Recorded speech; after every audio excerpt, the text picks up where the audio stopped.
Hello, everybody. Good evening. Can everybody hear me? All good? Yep. Wonderful. Yes. Fantastic.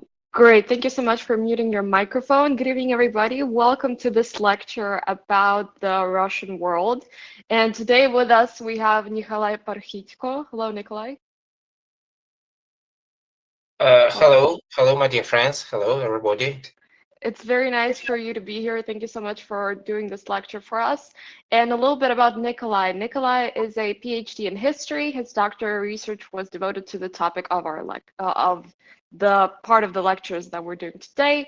He's an associate professor of the Rudan University, named after Patrice Lumumba, and the Financial University under the government of the Russian Federation, and member of the Russian Military Historic Society and the Russian Germany Society. So today we will be talking about the Russian world, its meaning, its philosophical roots, what the concept means, what it entails. And without further ado, here's to Nikolai. Thank you so much. Okay, Dion, thank you very much for such a polite and good introduction. And hello, everyone, once again. Yes, my lecture today is devoted to the problem, not to the problem, but to the topic of the Russian world, to its philosophical concept, to its historical concept, to its ideological concept, if we just undertake it in such a way. So let me, 5 seconds to begin the demonstration. Just a second. Just a second. Okay, can you see the picture? Can you see the starting slide? Yep, all good. We can see everything fine. Okay, and now the crucial question, can you see the slide changing? Yes, we can. All good. Yes, super, because there are some problems. Sometimes I don't know how to explain them, but sometimes it occurs. Okay, so my dear friends, today we're going to speak about the concept of the Russian world, about its definition, history, and philosophical foundations. As you see, I have divided my presentation and my lecture today into 3 logical parts. So the first part is on your screens. So it's titled Russian World Definition and Perception. Well, if we just begin to discuss something, we just want to understand something, we should realize what are we speaking about and what's the crucial sense of the problem we're going to discuss. So let's start from the very beginning. But this very beginning is not this date, which you can see on your screens. I'll explain that. So you see here, it is 2006, like the starting point when the president of the Russian Federation, Vladimir Vladimirovich Putin, has officially proclaimed the Russian world as a definition, as an ideological fundament of the Russian Federation. But to speak frankly, well, you heard when Ivana was introducing me, she said that I'm the PhD in history. So that's why let me speak on this topic as a historian, first of all, because the Russian world is not that kind of definition which appeared just in 2006. Yes, our president was the first leader of the Russian country, of Russia, of our national civilization, I can call it so, who just mentioned it. Yes, it is Vladimir Vladimirovich Putin who was the first who just mentioned that officially. But the definition Russian world is at least 200 years old. At least 200 years old. But if we proceed from the philosophical fundament of this definition, we can just bound it with the medieval ages. We can just proceed from the 12th, 13th, or 15th century, whatever you wish. But okay, let's just proceed from 2006. He said that the Russian world is the definition, is the concept which unites all those who value the Russian language and culture wherever you live, in Russia or beyond. And he just recommended to use this definition, the Russian world, more often as you can. And the most important thing for me is that this concept was officially, I once again underline this, was officially included into the foreign policy concepts of the Russian Federation twice, in 2008 and in 2013. So why do I underline, why do I just stress your opinion at that? Because, stress your attention, excuse me, to these facts, because it is widely known that there is no ideology in Russian Federation today. Yes, if you just study our constitution, you'll find no ideological concepts in our constitution. Well, as for me, I think it's nonsense. I don't think it is right. I don't think it is correct. But, well, our political allies, they're much more better informed than me, so I cannot complain on that. And if we're speaking about any kind of ideology in our constitution, and not just in constitution, but also in our life, in our day-to-day life, it is the Russian world which just makes the fundament for our ideological perception of our life, which just forms our perception of this life. And once again, 2008 and 2013, that were the dates when the Russian world concept was officially included in the foreign policy concepts. Why are we speaking about the foreign policy concepts? On the one hand, foreign policy of our country is the matter of the Russian president. Of course, it's a matter of his concerns, and it is the Russian president who is making the crucial vector of our foreign policy. But on the other hand, foreign policy of our country is not that lineal position which just can be explained in one term or in one definition. It is a very bright synthesis of different vectors, of different ideas, of different fields. And so in this case, we can say that Russian foreign policy is the policy which the first crucial task of which is to protect Russian-speaking people all over the world. That's our that's our huge goal for the whole foreign policy. So we don't just protect our national interests all over the world. Our crucial goal, once again, is protecting Russian-speaking people and Russian-thinking people. That's the difference between our national concept and all the national concepts of the Western states, I would say. And once again, it is Vladimir Vladimirovich Putin who was the first Russian leader who understood that, but not just understood. I think that Russian Tsars, for example, in the 19th century, they also had that in their minds. They also got that, they also understood, they realized that. But it is the Russian president who was the first leader of the modern Russia in the modern world who just said that frankly. And that's why I think that 2006 is really the starting point of the Russian world understanding, first of all. Okay, and let's proceed to the points of the Russian world for its better definition. Let's proceed to its fractional parts, I would say. So, what is the Russian world? We can see here on this slide. The Russian world is a cultural, civilizational, geopolitical, and religious concept that implies the unity of the Russian and Russian-speaking people all around the world. So just pay attention to this point, not just the Russians, but also to Russian-speaking people all over the world. This concept is based on the perception of the Russian language as a unifying factor of all people who feel a connection to Russian culture.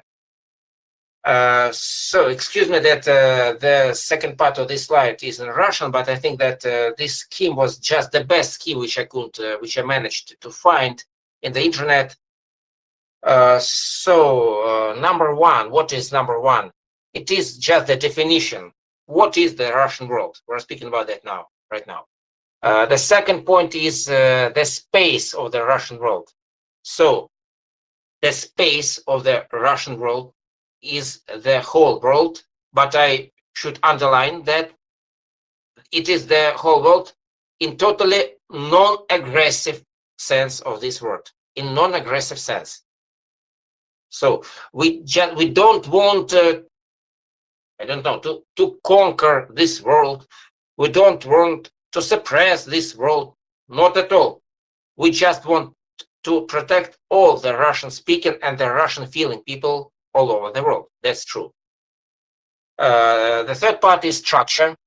The fourth part is challenges of the time or the age. Well, as to the structure, we'll speak about a bit later, but as to the challenges of the age, that's the point I think we should discuss right now, because the list of these challenges is extremely huge. Unfortunately, it's great. And we should understand that proceeding from the non-aggressive nature of the Russian world, all the challenges against it are, on the contrary, totally aggressive. So after the collapse of the Soviet Union, after the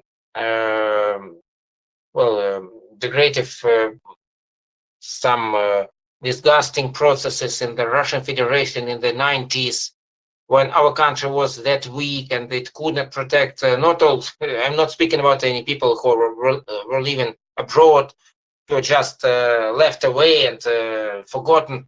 We were unfortunately hardly able to protect our own national interests in the 90s. That was our crucial problem. And that was Vladimir Vladimirovich Putin who just managed to change the situation in the early millennium. So as to the challenges, they are rise of neo-Nazism, ideology. Well, this thing, well, for me as a historian, it was unacceptable. It was just unimaginable. I just could not even think about that, about 15 years ago, not that long ago. Today we have 2025, yeah? So in the year 2010, when I was just writing and protecting my PhD dissertation, I was not able to imagine, just to imagine, that 15 years later we will speak about that officially. I just could not, not just imagine, I just couldn't think about that. I just could not write a single article about that. I just couldn't write, a single abstract to this article if somebody asked me to do that. I wouldn't have been able to do that at that time. So now we see it every day. Now we unfortunately feel it every day. And now we have to struggle against that every day. And what is the Nazi ideology? I'm not speaking about the fascist ideology. Sometimes people just make synonyms of these two definitions. It's not that correct because the fascist ideology is the ideology, first of all, of the fascist Italy. And first of all, it deals with its economical structure. Well, it's not that critically repulsive ideology against the Russian world, against the Russians, and against our country. It was just the specific way of the Italian development. I won't say that it was the best way for Italians. Of course, it was not. And the fate of Mr. Mussolini just demonstrates that. But fascism is not Nazism. Today, I'm speaking about the neo-Nazism ideology. And that's the hugest and the most dangerous challenge, both to the Russian ideology, to the ideology of the Russian world, and also to the ideology of liberalism. I'm speaking about the Western world right now. That's the first case. The second case is, we can call it in some way the radicalization of political thoughts, the radicalization of political actions. And so this challenge is also a crucial challenge for all the peoples who are living on our planet. Yes, I think there are some questions here for me. No? No? Stay? Yes, Nikolai, yeah, that's right. Or did someone else have a question? Sorry. Okay, please. No, nobody. Yeah, Nikolai, I just had a question regarding what's the threshold of the entrance? What's the threshold entrance into the Russian world? Is it enough just to speak Russian? You said something about thinking Russian. Can you kind of elaborate on that? What does it take to enter the Russian world and become part of the Russian world? Thank you. Yes, Ivana, thank you very much for your question. It's a brilliant question, and it makes me much easier to explain what a Russian world is. The entry point to become the part of the Russian world is just to associate yourself with Russia. You should not be that Russian. You shouldn't be, well, I don't know, white or black or Asian. You should not be. You should, and one more thing. I guess you're not just obliged to speak Russian. You should think like a Russian. You should act like a Russian. You should feel, first of all, feel. That's the main thing. You should feel like a Russian. You should feel yourself like a part of this world. And that's the incoming, the turning point for everyone to become the part of the Russian world. And I can bring you an example. I can bring you one example. I think everyone who's present over here knows this brilliant person, this famous person. I think that, for example, Steven Seagal, a brilliant American actor, a brilliant actor. So he studies Russian language right now, yes, but well, I don't think that he can speak Russian as a native speaker, but he feels himself as a Russian. He associates himself with our country. And also the second example, if Jeff Monson, a brilliant MMA fighter, the same thing. He's married with a Russian girl, so he's living in Russia. He's making his sports. He's making his business in Russia. So that's the second case. The third case is Gerard Depardieu. He's not American. He's a French, brilliant French actor. Well, firstly, he conducted himself to be the citizen of the world, but he has chosen for himself to become the part of the Russian world. That's his choice. Nobody obliged him to do that. Nobody made him to do that. That was just his free decision. So that's what I'm thinking about. Have I answered your question? Have I made it clear? Yes, thank you so much, Nikolai. That's right. So yes, Ivan, thank you very much. Now proceeding from the challenges to the problems. So the crucial problem for us is just the understanding what the Russian world is. Once again. So, and what are we doing right now? All those who are present at this lecture, we are just now we're overcoming this problem. We are just struggling with this problem, defeating this problem, in order to understand what the Russian world is. Because our opponents, they just make this definition. They just proceed from the authoritarian side. They just perceive it very primitively. They just accept it, well, traditionally, aggressively. They said, oh, these Russian aggressors, they just want to conquer the whole world. They just want to suppress the world. And so neo-Stalinism, neo-Leninism, now they call it Putinism, I don't know. So the Third World War, oh, that's the Russians. So they say so, they do so. Well, I guess everybody understands that it's false, and it's politically scientifically, academically, and in all cases, it is incorrect. Incorrect. As to the Russian factor, well, I think that we have already discussed it. I think we have done it. And as to the post-Soviet space, yes, that was the hugest problem of the 90s and of the early millennium, when the Soviet Union collapsed, and when about 50 million of Russian-speaking people, I'm not, I just don't say Russian people, I say Russian-speaking people. So Russian-speaking people were divided from their historical motherland and had no possibility to be in the space of the Russian world, even if they never called it in that way. So that was the hugest problem of the maybe 15 years after the collapse of the Soviet Union. And now we're just overcoming these consequences of that terrific collapse. And integration processes, I would call them like soft power. That's a brilliant example of the Russian national soft power. So there was a brilliant American, yes, it is American. There is, he's still alive, thank you God. Brilliant American scientist Joseph Nye, who has introduced the definition soft power in American policy. Well, it's okay. Why shouldn't America have its own soft power? I see no problems with that. So America has its soft power in its economy, in its, well, as they call it, values. Well, as for me, I don't support their values. There are some people who support them. Well, that's their personal right to do that.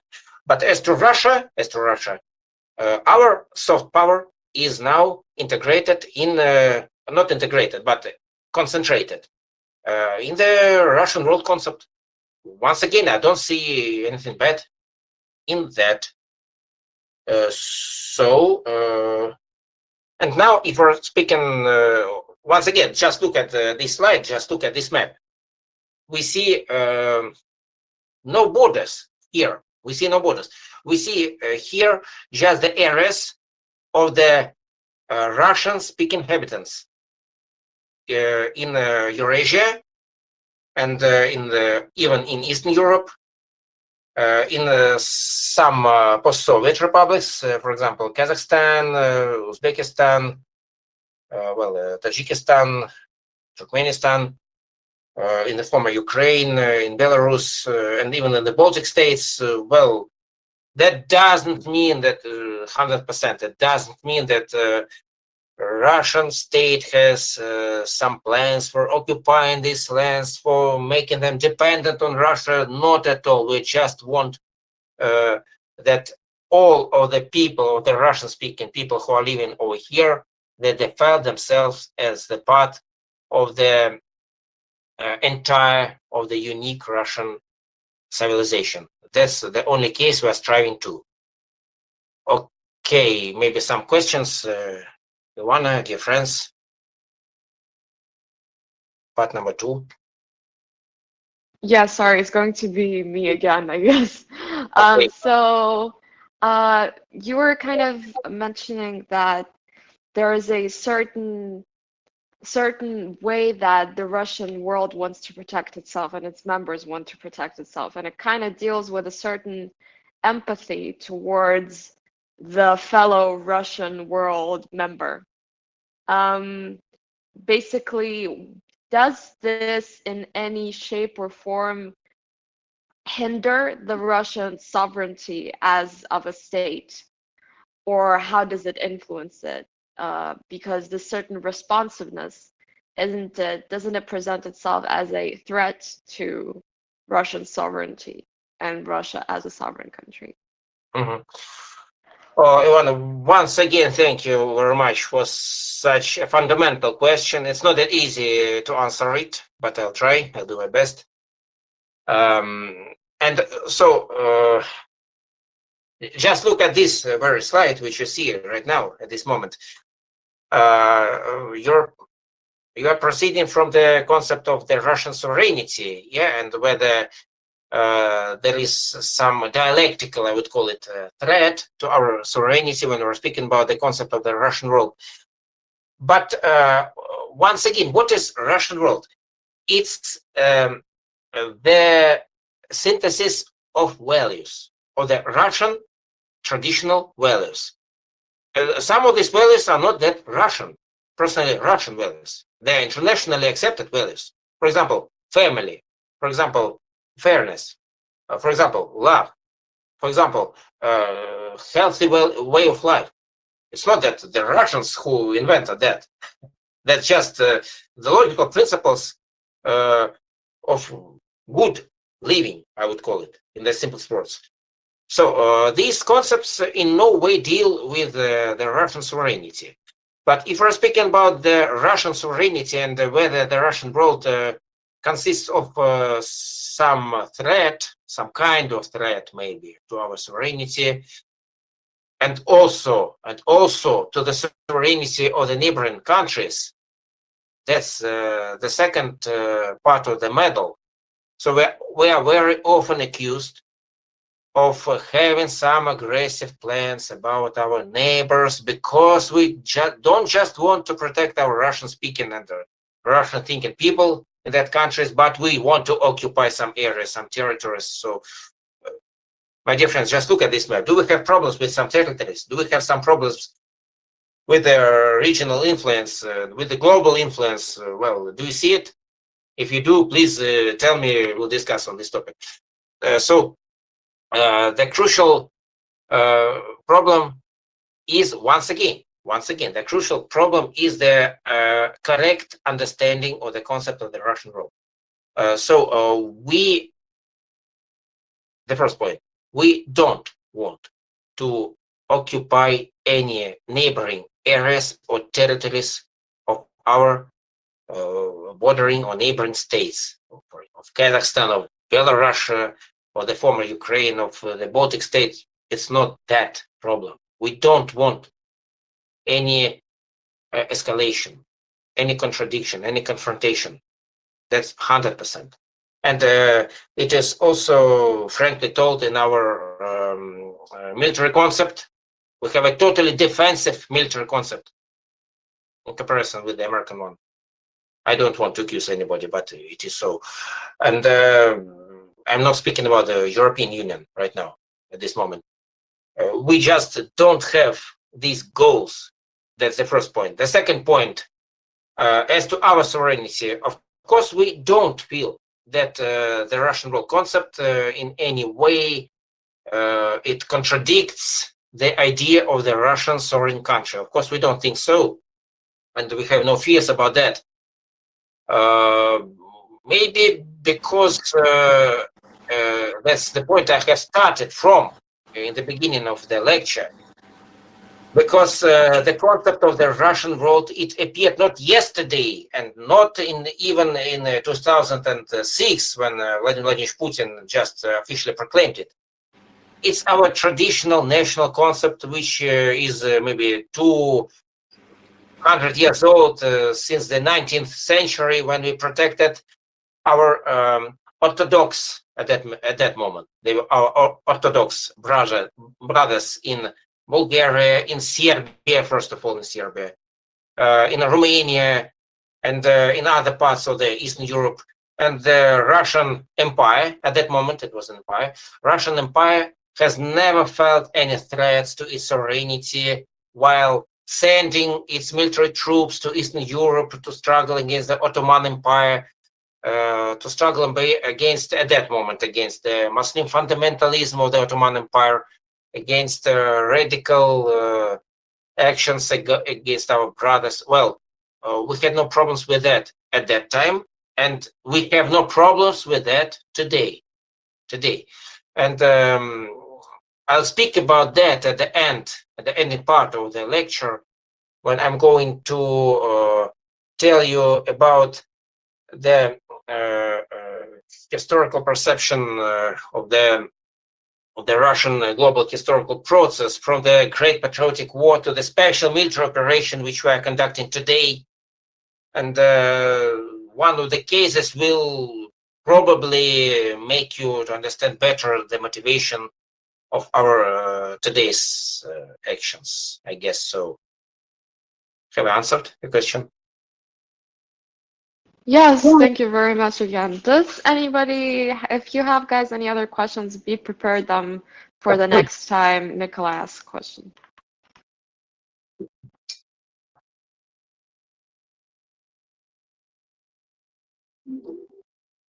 Okay, Nikolai? maybe Yep. maybe we can continue, I guess. So I guess that everybody will have his or her possibility to ask questions at the ending part or at the final part of the lecture. I think so. So a few words, just a few words about the. Excuse me. Some doubling. Okay. I think that we'll have to say a few words about the spiritual foundation of the Russian world concept. So the person you see over here is the Patriarch Kirill, the Patriarch of Moscow and the whole Russia. And so one of the crucial points which he had underlined Excuse me, Nikolai. Excuse me, Nikolai. Sorry, could someone please mute their microphone? We hear some noise on the background.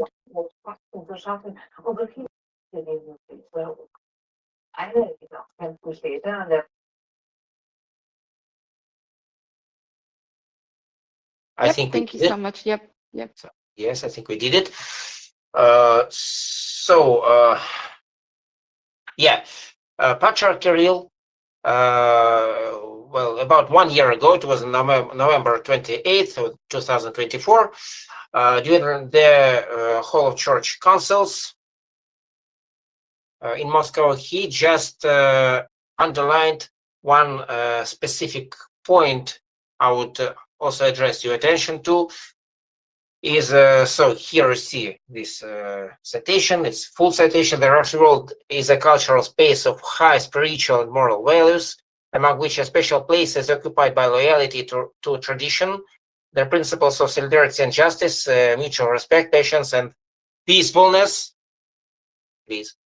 The pursuit of goodness and the harmonization of relations, morally responsible, creativity, and the awareness of Russia's inseparability from the fate of the entire world, as well as the universal responsiveness of the Russian people. So the crucial word I underline over here is, I guess, the peacefulness. Where is it? Can I find it? Something. Well, okay. Is the word peacefulness, and here it is. Please, here it is. Look at it over here. That's the first case, and the second case is that missionary kind of global responsibility of the Russian people, not of the Russian state, even not of the Russian state. You see that, but of the Russian people who feel their responsibility for the fate of the entire world. Once again, they feel their responsibility not for the fate of the Russian people, if we could just imagine in the beginning of our lecture. No, it is the total responsibility for the fate of the entire world. So that's the best answer on the question of Mr. Trump. Well, Mr. Trump is not the worst case over here. Not totally the worst case. It's the answer to the question of, for example, Mr. Rutte, the chairman of NATO, to Fräulein von der Leyen, the chairman of the European Commission, whether the Russian Federation wants the Third World War, whether we want the nuclear war, whether we want the escalation of the conflict in Eastern Europe, in Western Europe, all over the world. Yes, we do, really. So That's the best answer. And this answer was given not by the president of the Russian Federation. Usually he gives his answers in the official form. Not by the Minister of Foreign Affairs, not by the Russian government. This answer is given by the senior spiritual leader of the Russian people, if we can call him so. Yes, according to the fact that the Russian population is 85% Orthodox. So I think that's the best answer on all the political and even historical insinuations on the topic of whether Russia is responsible for the global escalation which we now observe in the whole world. And over here, we can see one of the main points I'm going to proceed to. That's the matter of historical succession. That's the matter of historical succession, which is that necessary not only for Russia, but also for all the countries of the world. And the problem is, I observe it every day. I started to observe this problem even in early 2010s, when I was visiting different European international conferences. I have visited Austria, Spain, Bulgaria, Germany, Italy. So when I visited that international conferences, I unfortunately, I could observe that problem, that the European countries have totally lost their ties with their historical fate. They have totally lost their historical succession. They just divide their history into, well, something medieval over there, something before the First World War. Well, the First World War was a catastrophe abstracted from them. Yes, they don't want to speak about the Second World War, and after 1949. Oh, that's okay. That's okay. The Cold War, yes, and that's okay. That's their true history. That's great. And even after the collapse of the Soviet Union after 1991, they just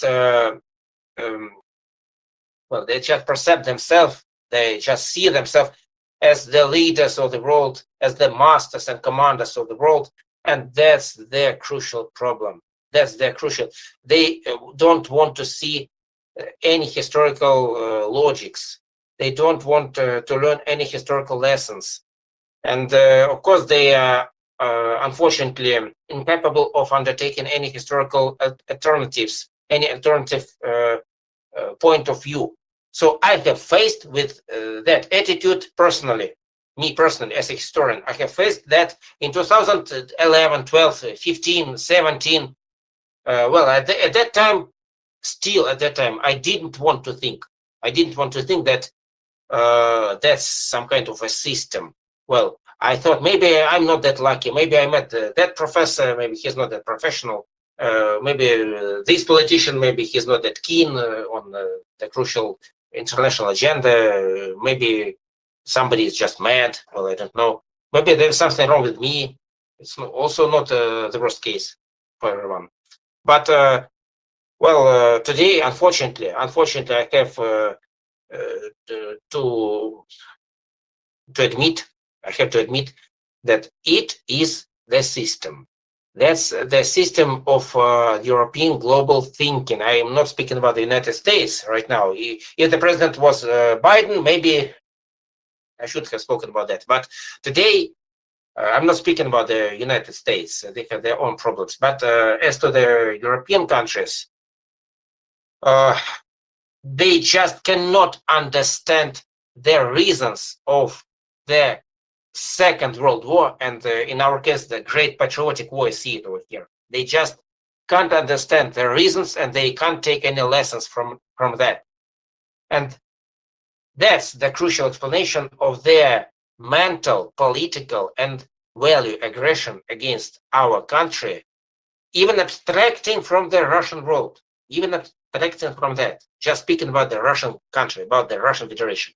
That's the crucial explanation of their today's attitude towards us. and it's really a very big problem. And here you can see that,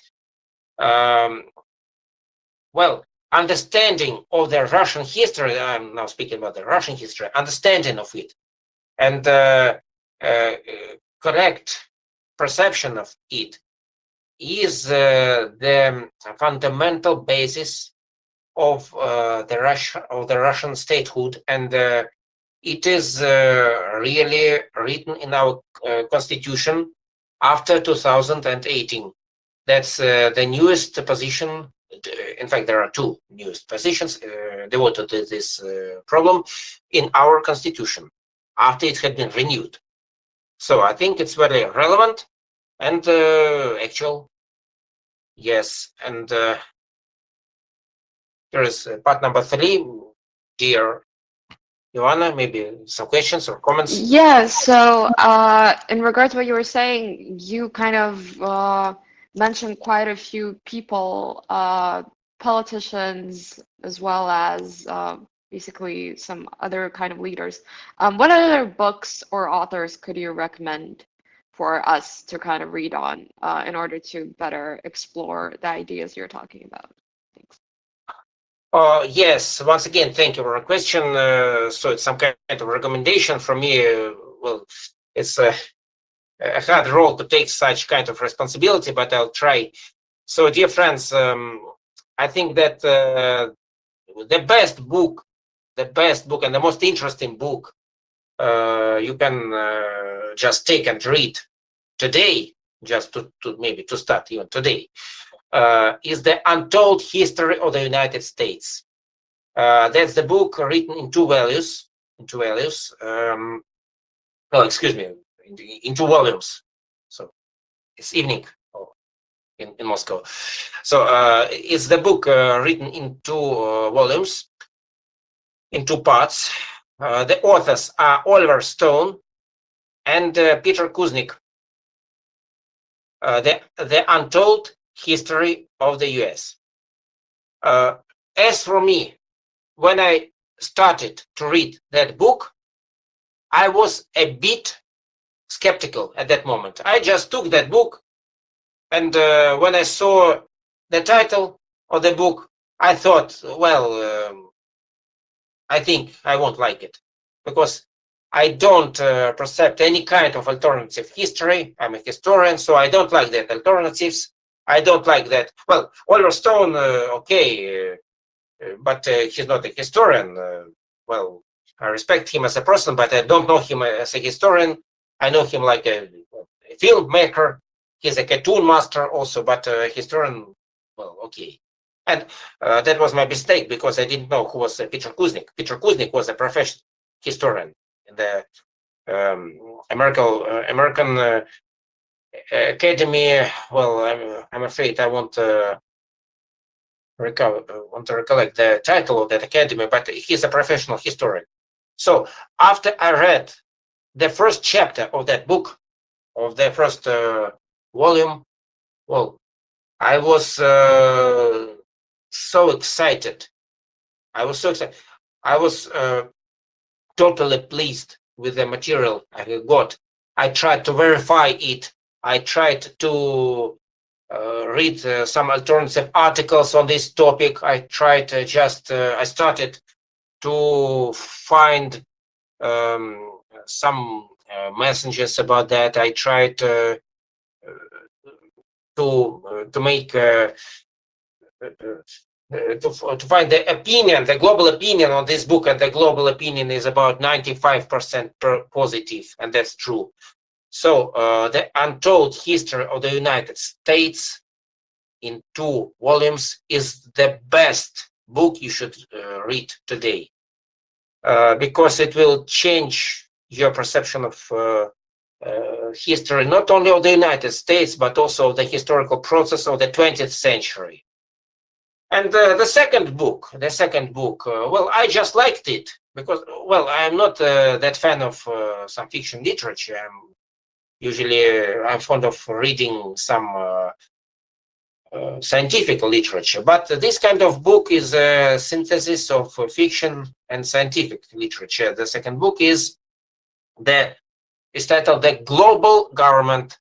Well, in Russian it is called Мировое правительство. In Russian it is called so.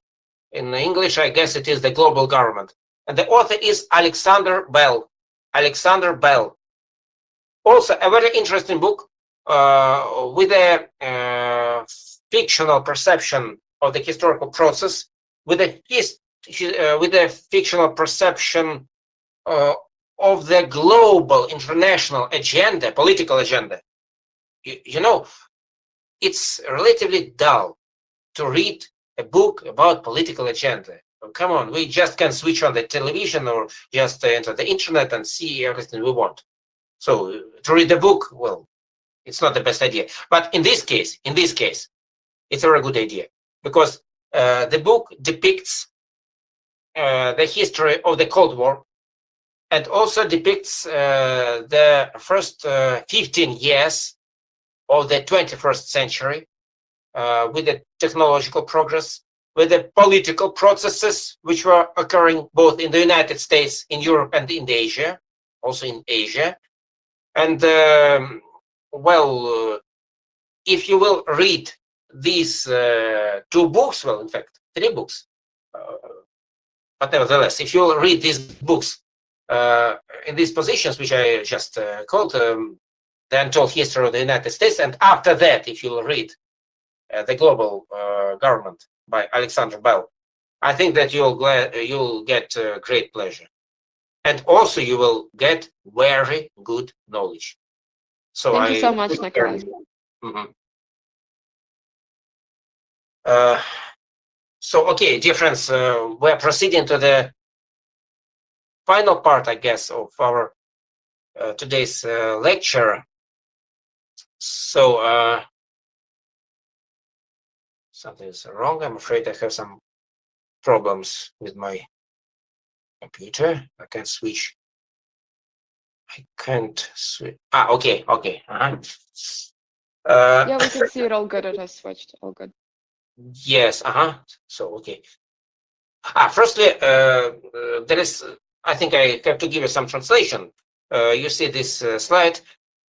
Well, in Russian it's written «Я не ищу России недостатки, я ищу достоинства в ней». In English it will sound something like I'm not searching for minuses in Russia, I'm searching only positive moments in it, or just pluses. By Petr Kvetkovsky.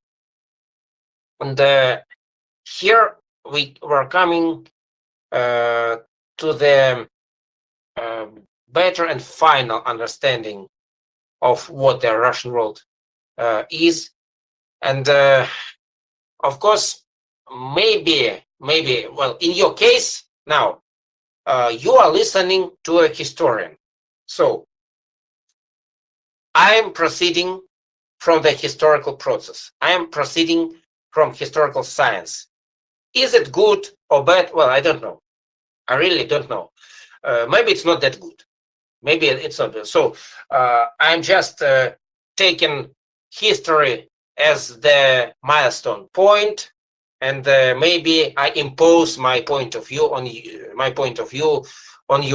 Maybe that's not that great. But on the other hand, if I were an economist, so what should I have done? I should have taken some figures, some dates, some diagrams, demonstrated them to you and explained to you that the Russian world is yo, and so we can we should follow it. Yeah, we should join it and so on.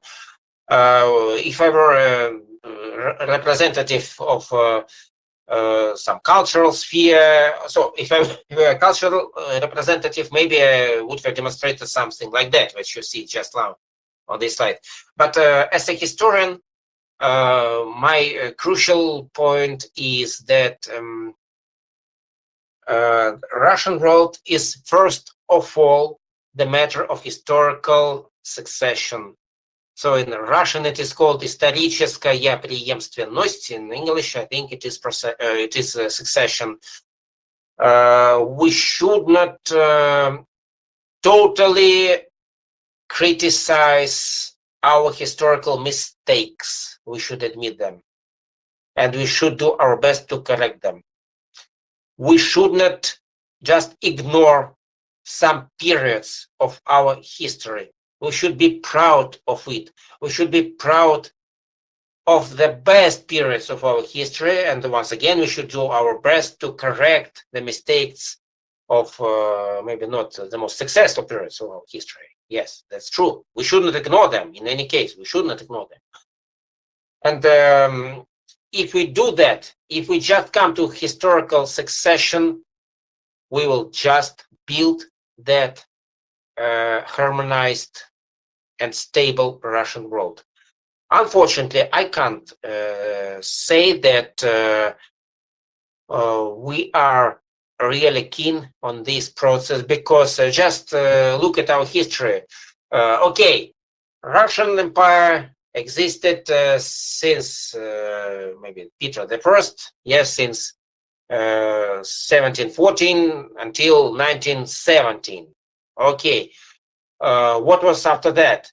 After the Great October Revolution, so yes, we have built the first and the best socialist and socially oriented state in the world. That's good news. But bad news is that we have totally abstracted from the 300 years of our national history. Was that? That's a terrible mess, I think. After 1991, we started the same process. We have decided to build some new Russia, some better Russia, but nobody had any idea of what that better Russia should be. What should it look like? Nobody had the simplest idea of what are we going to build. But we have totally forgotten and totally marginalized our really great Soviet history. That's one of the greatest mistakes of our country in the youth history. And today, since the reunification of the Crimea Peninsula with the Russian Federation, and especially after the starting point of the special military operation, yes, our political course is directed to correct these terrible mistakes, and just to make the understanding of our history in some, I would say, in some lineal view. Yes, the course is correct, but the implementation of this task is still, well, not that fast and not that effective as we wanted. But nevertheless, the course is correct, and even the ideological principle is more correct than wrong, despite the fact that we have no ideology in our constitution. And so that's the final slide I'm going to demonstrate to you.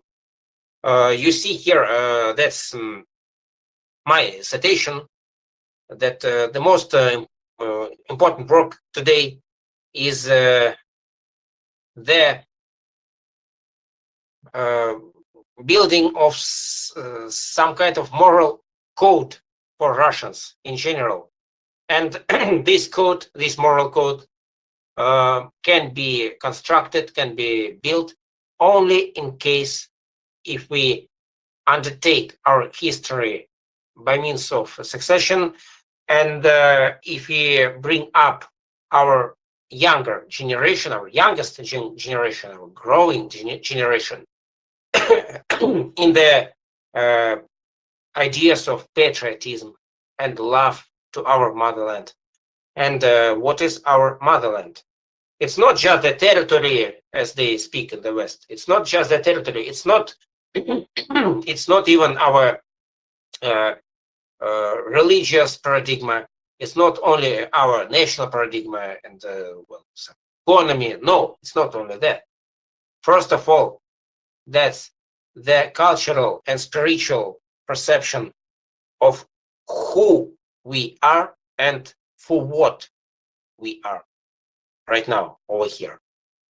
That what defines a Russian from a non-Russian. And if we will manage to build such a society which will understand this concept and which will proceed from this moral code, I think that everything will be okay. And once again, our problem, our hugest problem was that we have nearly lost that moral and ethical and ethnical code after 1991. But the crucial word here is nearly. Thank you God, we have not lost it. And since 2014, we are consistently recovering, I believe, I guess, and I see and I do my best for intensifying this process. So, and on this slide, you can see some example of the historical succession. On the left part, you can see the two Soviet soldiers who have raised the red flag over the defeated Reichstag in 1945.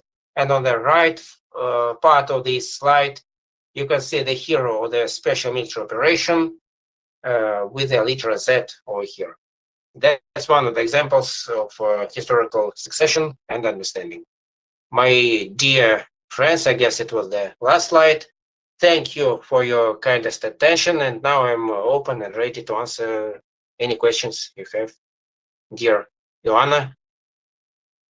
Yes, I will definitely to make sure ask some questions, but just anyone from the audience, do you guys have any questions? You're very welcome to just turn on phone and video and go ahead. Thank you so much. Okay, hi. I have a question. Why is there a letter Z on there? What is the significance of that? Okay, thank you for the question. Well, in fact, there are three letters. They are Z, they are V, and they are O. What are they proceeding from? Firstly, that were the definitions of the army groups, who started the special military operation on specific directions. Z was one of the two main directions which were aimed at the starting point. One of them was attacking against the Kiev group, and the second one was attacking in Donbass. And the third group, which is also called O, in Russian it is Отважные. That's the first letter of the Russian word, or the Russian word, excuse me. And the third group is also important. It is combating now on the fields of the special military operation. Thank you. You're welcome. So there were three. There were Z, O, and V. Yes, Z, O, and V. And V. And what was V? Sorry, I missed that part. Excuse me? I missed the part about V. Sorry. What was it? About V? V, yes. Well, it's just the starting letter, just the definition of one of the army groups, as well as Z, as well as O. They are alike in this case. Well, in fact, Z is maybe it is the most important, just the most important letter of those three. But I think that V is also okay. But the most seldom letter is O. I don't know why, because the group is big enough. I don't know why, but well, it is so, and I don't think it's a problem. Okay, some other questions? Do you guys have any other questions? Just feel free to. Yes. Hello. Hello. Yes. Yes, guys, hello. Hello. So you were speaking really about the concept of the Russian world, and that it started like 200 years ago. Why 200 years ago? Because the Russian Empire actually existed already before. What makes you say it started then? Okay. In fact, there are some problems with the sound.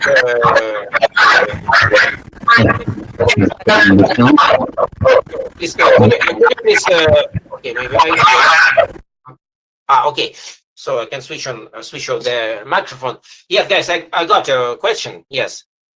Firstly, about the 200 million of people, the population of the Russian Federation today is 150 million of people.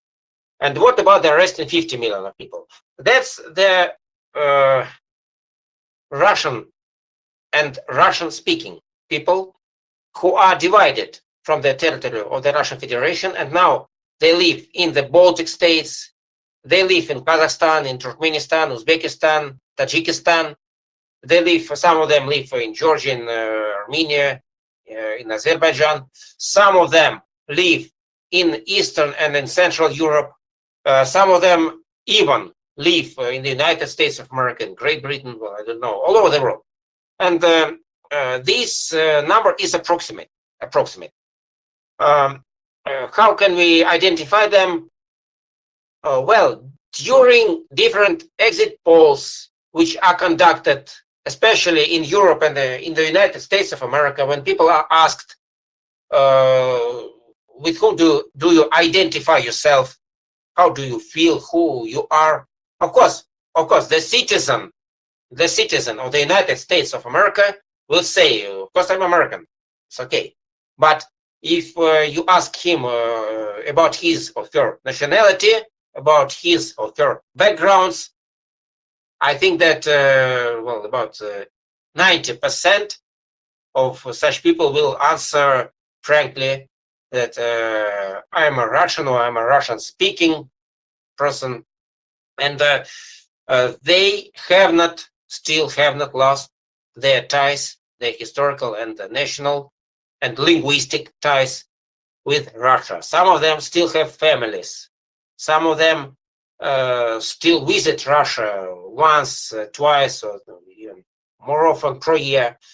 And of course, these people, well, on the whole, there is a number of something like 50 million of such people. And if we're speaking about all the Russian-speaking people all over the world, maybe it would have been not that correct, because the Chinese people, they also study Russian language in their schools and universities. Yeah, the Koreans do the same. The Indians do the same. If you just plus all of them and incorporate all of them to the Russian world, well, it will be some kind of falsification, I guess. So we're speaking only about those Russian-speaking people who had their historical and ethnical backgrounds with Russia, on the one hand. But on the other hand, there was some question. I think Ivan asked that question. What is the starting point when you can just join the Russian world and feel yourself as a part of this world? In this case, we just don't need to make any statistics. So once again, these 50 million of people are Russians from their backgrounds, or Russian speaking. And all the other people, well, all over the world, who just want to join the Russian world, who just want to say, hey, I want to live in Russia, I want just to be a part of your society, to be a part of your world, like Jeff Monson did that, yes? So there is no problems with that. And there are no borders for that, especially. So that's my answer. I don't know. Hopefully it's better now, the microphone. Can you hear us better now? Yes, I can, yes. Okay. So because the question is mostly about the timeline, right? Because You said that it's like 200 years old as a concept. But 200 years. Yes, I got it now. why the 200 years? Why not before? Because the Russian Empire already existed before that, for example. Yes. Thank you once again. So, why about 200 years? We are proceeding from the history of the 19th century when the Russian Empire, led by Alexander II, since 1855 till the mid-70s. So we just were struggling for the Orthodox population of the Eastern Europe. Some of them were occupied by the Ottoman Empire. Some of them were suppressed and repressed, we can say so, by the Austrian and Hungarian Empire. Yes, we struggled against them. And that was the official national paradigm of our foreign policy. That was officially conducted. But if we don't proceed from the official documents and from official doctrines, and if we just proceed from the philosophical concept, yes, I mentioned that. We can, well, I don't know, we can proceed even from Alexander Nevsky of the 13th century. Yes, we can. But the problem will be so wide, yes, and the topic will be so wide that it would have been complicated for me to explain it to you in the terms of one lecture. That's the point. So in this case, I just decided to explain you, well, referring to that 200 years. Okay, thank you. Thank you. Some more? Yes, I think that Miriam. Yes, please. I see one more question. Yep, just feel free to unmute your mic. Go ahead.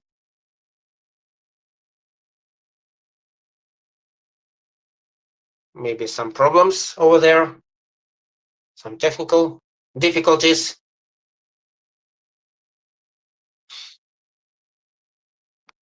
Does anyone have any other questions? I see Sabina Valdova.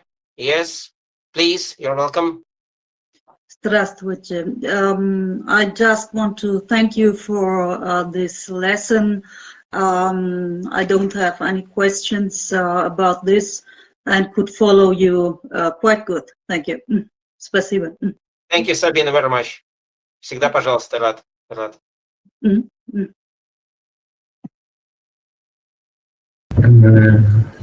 So if we may, we have one short one, which is actually, do you have a recommendation for a book on the Russian history, and perhaps also something that touches upon what you have been talking about? And the second question is actually related to this last slide, which is when you're talking about the necessity of patriotism. So now the question is that linked to the state, or is it linked to the Russian world as a concept? Okay, well, right. My dear friends, well, the problems with the microphone, they still remain. I can't get you, unfortunately.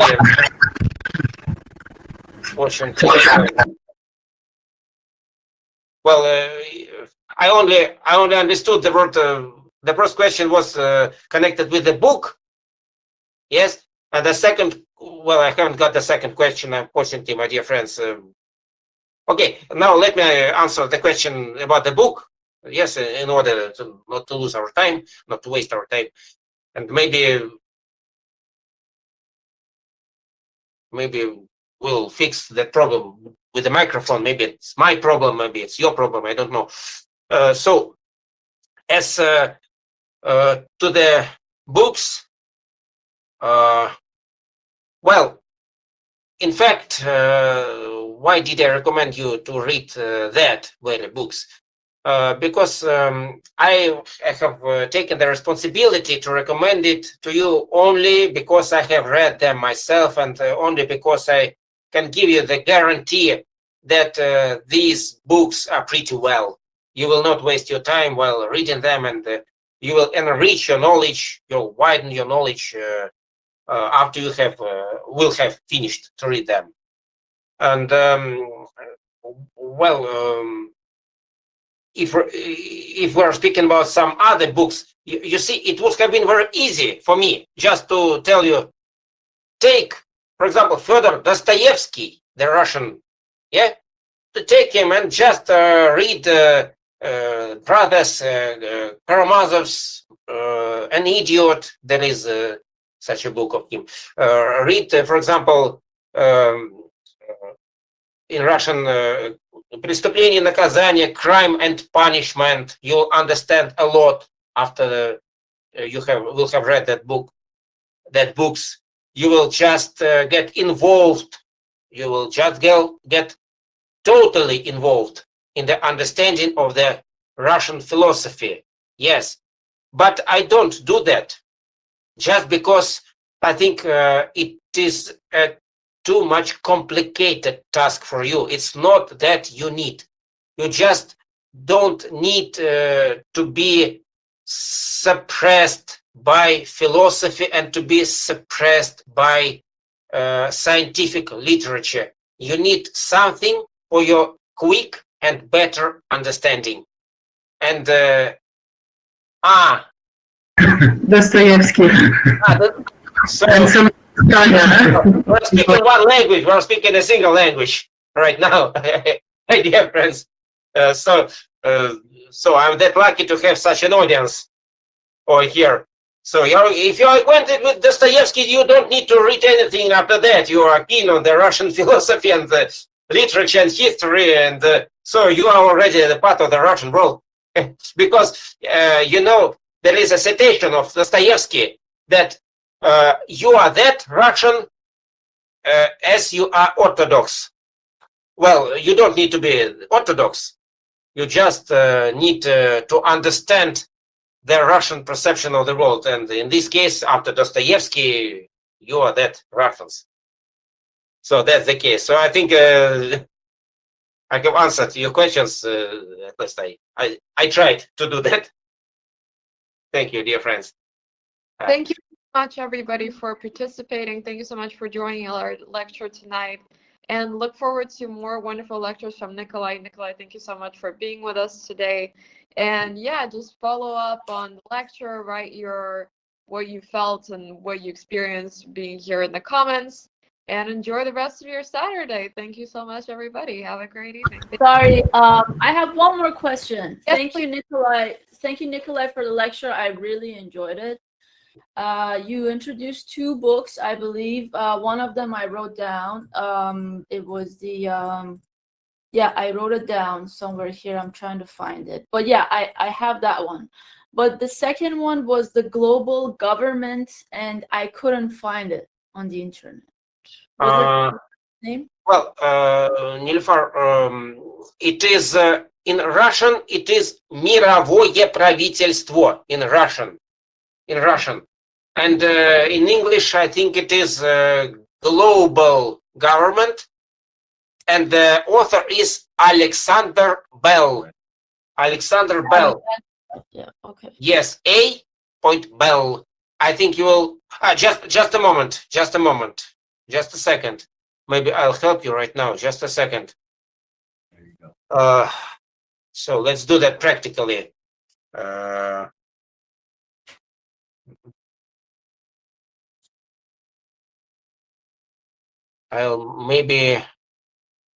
I'll just make the demonstration for you if my internet will be that kind to work correctly. Yes. Just a moment. I have found it. Just a moment. How can I demonstrate?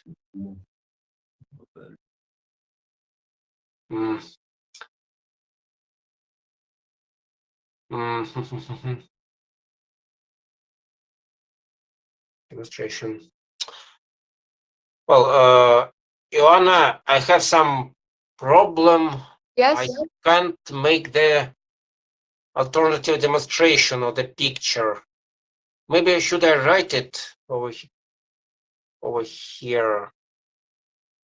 Ah, I got it. What I should do? I got it. I got it. What I should do? Just a moment. Just a second. Just a second. I have found the decision. I have found the decision. Yes. I have just made the screenshot and I'll send it to you right now in the chat. I'm going to do that. Well, I don't. What's the problem? I don't see it on my table.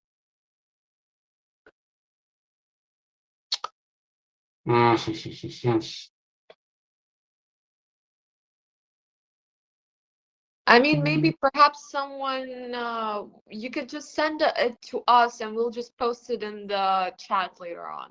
Well, I'm trying to do that right now at this moment. Well, I don't know why. I have made the screenshot. I can't find it on my table. I don't know what's the problem. Maybe that's because You can send it to me later and we'll of post the it in lecture. the group chat later on. Okay, I'm writing it now to the chat. It says global government Alexander Bell. So you can, I think you'll see it. You'll see it now in the chat. And well, I don't think it's that complicated to find that book. I don't think you'll find it. It's no problem. I think you'll find it. And you'll get great pleasure when reading it. Thank you so much, Nikolai. I think there are some people also that have questions on the chat. If you like, I can read them for you. You see, I see the chat. I can see the chat. Yes. Yes, I see the chat. Global government. I see your question. So I think you'll find it. Yes, I see the questions which will deal with the problems of microphone. Yes, we have solved that. And well, thank you. It was great. Well, thank you, my dear friends, for your estimation. Yeah, I tried my best, in fact, to do that for today. It was a great pleasure for me also. Thank you very much, my dear audience. And thank you, dear Joanna, for your moderation, for your brilliant moderation. Thank you so much. And yeah, then enjoy the rest of your evening. Thank you so much, everybody, for being. Thank you.